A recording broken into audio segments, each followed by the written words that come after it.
વાત કરી તો હું આજે એ જ વિષય ઉપર વાત કરવા અહીંયા આવ્યો છું. જો આપણા સમાજમાં એક એવો વર્ગ છે જે નથી ભણતો કે જે શિક્ષિત નથી, પણ એક એવું વર્ગ છે કે જે ભણે છે, જે મહેનત કરે છે, જે રાત દિવસ વાંચે છે, જે ડૉક્ટર બનવા માગે છે, જે પોલીસમાં જવા માગે છે, ડેપ્યુટી કલેક્ટર, ડીવાયએસપી કંઈ કરવા માગે છે, પણ કારણ કે એમને સાચી નીતિનો લાભ નથી મળતો, એમને અનામતનો લાભ નથી મળતો, એના કારણે રહી જાય છે. જેમ કે હું આજે અહીંયા કાર્યક્રમમાં આવ્યો તો મારા જોડે અહીંયા આગળ આ જ મતલબ જે આપણે 10 ગામની જે સમિતિ બનાવી સમાજની, એના જ મને 3 છોકરા મળ્યા. કોઈ એક વ્યક્તિ એક પરીક્ષામાં 1 માર્ક્સથી રહી ગયો, કોઈ 2 માર્ક્સથી રહી ગયો, કોઈ 3 માર્ક્સથી રહી ગયો. આનું કારણ શું?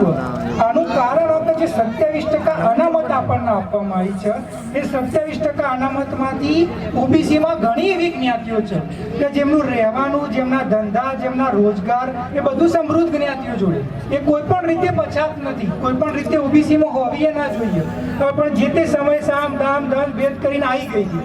આપણે ખરેખર આપણા માટે જે અનામતનો લાભ આપવામાં આવે તો એનો લાભ બીજા લોકો લઈ રહ્યા છે, એવા લોકો લઈ રહ્યા છે કે જેના ઘરે ઘરે 2-3 અધિકારીઓ છે અને આપણા આખા ગામડામાં એક નહીં હોય. આ 10 ગામની જે આપણે સમિતિ બનાવી, આ 10 ગામના અંદર મને વાત કરી મિત્રએ કે 10 ગામમાં એક વ્યક્તિ પોલીસમાં કામ નહીં કરતો, એક વ્યક્તિ, અને એની જગ્યાએ એવા સમાજો અનામતનો લાભ લે છે જેમના એક ઘરમાં 3 જણા હશે. તો એ સમાનતા દૂર થાય, આપણને આપણા હકની નોકરી મળે, આપણા હકની અનામત મળે, આપણા પણ અધિકારીઓ હોય, આપણા પણ ડોક્ટરો હોય, આપણા પણ સમાજનો સામાજિક, શૈક્ષણિક, આર્થિક રીતે વિકાસ થાય, એના માટે અનામત મળે, એના માટે વર્ગીકરણ માટે અહીંયા વાત રજૂ કરવા આવ્યો છું. આજે એક મોટા નેતા જોડે ગયા હતા, તેમણે એવું કીધું હતું કે તમારો સમાજ તો ભણે તો જરૂર છે ભણવાની, એવું એક મોટા નેતાએ અમને કીધું હતું, એટલે કે તમારે કોઈ જરૂર નહીં. સાચી વાત ને? એ નેતા બહુ મોટા નેતા છે, મતલબ એમને એમ કહ્યું કે તમારો સમાજ ભણતો નથી તો કેમ અનામત લેવા આવ્યો છો? મેં એમને એમ કહ્યું કે તમારો સમાજ ભણે છે, તમારો સમાજ નોકરીઓ લે છે, તમારો સમાજ પૈસા ડૂકે ચૂકી છે, તો એ કેમ અનામત લેવા માટે આવ્યો છે? પછી એમના જોડે કોઈ જવાબ ન હતો, કારણ કે એમને ખબર હતી કે આ વાત સાચી છે. સદ્ધર લોકો જેને અનામતની જરૂર નથી એ અનામતનો લાભ લે છે, જેને ખરેખર મળવો જોઈએ નથી મળતો. અને આ જે નેતાને જવાબ આપ્યો પછી એના જોડે જવાબ નહોતો.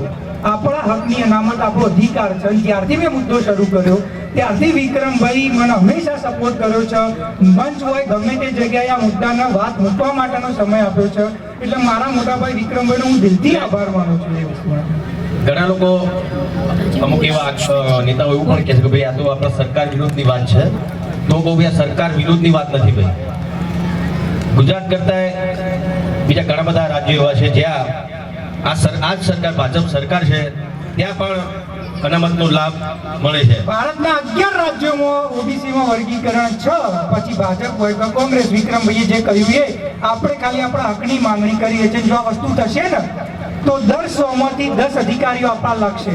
દરેક તાલુકામાં આપણે ડેપ્યુટી કલેક્ટર, ડેપ્યુટી મામલતદાર હશે, ડીવાયએસપી હશે, એન્જિનિયરો હશે, એમબીબીએસ હશે. અને આ નીતિમાં સુધારો કરવો જરૂરી છે, જે પૂરેપૂરી રીતે સંવિધાનિક છે. અને વિક્રમભાઈ સમાજના એક ઘરેણું કહેવાય કે જે આ વસ્તુને આટલું સમર્થન કરે. તો હું એ જ પૂછું છું કે જે શિક્ષિત વર્ગ છે, જે નેતાઓ છે, જે આગેવાનો છે, જેનું તો કામ છે આ કરવું, એ નથી કરતા, એમને કરવું પડશે. અને વિક્રમભાઈ આટલો સપોર્ટ કરે છે એટલે આપણે દિલથી હું એમનો આભાર માનું છું કે એ આટલા મુદ્દાને આટલી સારી રીતે સમર્થન કરે છે.